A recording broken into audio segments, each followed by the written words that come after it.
एक शहर में एक अमीर सेठ रहता था। उसके पास बहुत पैसा था, अनेक फैक्ट्रियों का मालिक था। एक शाम अचानक उसे बहुत बेचैनी होने लगी। उसने डॉक्टर को बुलाया और अपनी जांच करवाई, पर कुछ भी नहीं निकला। उसकी बेचैनी बढ़ती गई और उसे समझ नहीं आ रहा था कि उसके साथ क्या हो रहा है। रात हुई, नींद की गोलियां भी खा लीं, पर नींद आने को तैयार ही नहीं थी और ना ही उसकी बेचैनी कम हो रही थी। वह रात को उठकर 3 बजे घर के बगीचे में घूमने लगा और घूमते घूमते उसे लगा कि बाहर थोड़ा सुकून है, इसलिए बाहर सड़क पर पैदल निकल पड़ा। चलते चलते हजारों विचार उसके मन में चल रहे थे और वह घर से बहुत दूर निकल आया था और थकान की वजह से वह एक बेंच पर बैठ गया। उसे वहाँ बहुत शांति मिल रही थी। इतने में वहाँ एक कुत्ता आया और उसकी चप्पल उठाकर ले गया। सेठ ने उसे देखा तो वह दूसरी चप्पल उठाकर उस कुत्ते के पीछे भागा। कुत्ता पास की ही एक झोपड़ी में घुस गया। सेठ भी उसके पीछे था। सेठ को करीब आता देख कुत्ते ने चप्पल को छोड़ दिया और चला गया। सेठ ने गहरी सांस ली और अपनी चप्पल पहनने लगा। इतने में उसे किसी की रोने की आवाज़ सुनाई दी। वह और करीब गया तो उसे एक झोपड़ी में से किसी की आवाज़ आ रही थी। उसने झोपड़ी के फटे हुए बोरे में झांक कर देखा तो वहाँ एक औरत फटे मैले से चादर पहने दीवार से सटकर रो रही थी और बोल रही थी, हे भगवान, मेरी मदद करो। सेठ के मन में आया कि यहाँ से चले जाओ, कहीं लोग उसे गलत ना समझ लें। सेठ थोड़ा आगे बढ़ा तो उसके दिल में ख्याल आया कि आखिर वह औरत रो क्यों रही है, उसको तकलीफ़ क्या है। उसने अपने दिल की बात सुनी और झोपड़ी में जाकर दरवाज़ा खटखटाया। उस औरत ने दरवाज़ा खोला और सेठ को देखकर घबरा गई।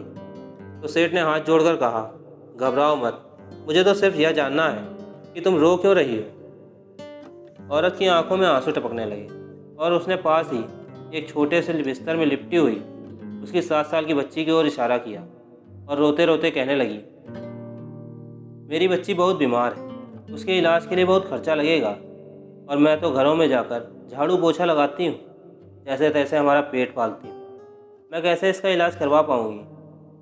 सेठ ने कहा, तो किसी से मांग लो। इस पर औरत बोली, मैंने सबसे मांग कर देख लिया, खर्चा बहुत है, कोई देने को तैयार ही नहीं। उस सेठ ने उसे समझाया, कहा, ऐसे रात को रोने से क्या मिलेगा। तो औरत ने कहा, कल एक संत यहाँ से गुजर रहे थे तो मैंने उनको मेरी समस्या बताई। तो उन्होंने कहा, बेटा, तुम सुबह 4 बजे उठकर अपने ईश्वर से मांगो, बोरी बिछाकर बैठ जाओ और रोकर गिड़गिड़ाकर उससे मदद मांगो।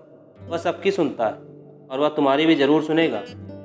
मेरे पास इसके अलावा कोई चारा नहीं था, इसलिए मैं उससे भीख मांग रही थी। यह सब सुनने के बाद सेठ का दिल पिघल गया और उसने तुरंत फ़ोन लगाया और एम्बुलेंस बुलाई और उस 7 साल की बच्ची को हॉस्पिटल में एडमिट करवा दिया। डॉक्टर ने 1.5 लाख का खर्चा बताया। सेठ ने बच्ची का पूरा खर्चा उठाया और उसका इलाज करवाया और उस औरत को अपने यहाँ नौकरी देकर उसे रहने के लिए एक जगह भी दे दी और उस बच्ची की पढ़ाई की जिम्मेदारी भी अपने ऊपर ले ली। वह सेठ बड़ा दयालु था पर नास्तिक था। उसके मन में सैकड़ों सवाल चल रहे थे, क्योंकि उसकी बेचैनी तो उसी वक्त ख़त्म हो गई थी जब उसने एम्बुलेंस को बुलाया था।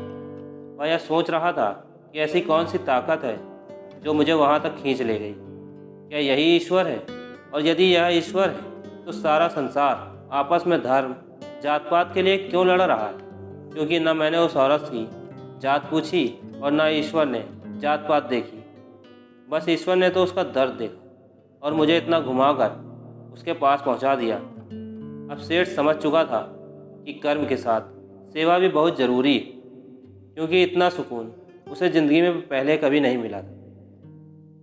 दोस्तों, आपको यह कहानी कैसी लगी हमें कमेंट करके ज़रूर बताएं और हमारे चैनल पर अगर नए हैं तो हमारे चैनल को सब्सक्राइब कर लें, क्योंकि हमारे चैनल पर ऐसे ही कहानियाँ आपको रोज़ मिलती रहती हैं। मिलते हैं नई कहानी में, तब तक के लिए जय हिंद।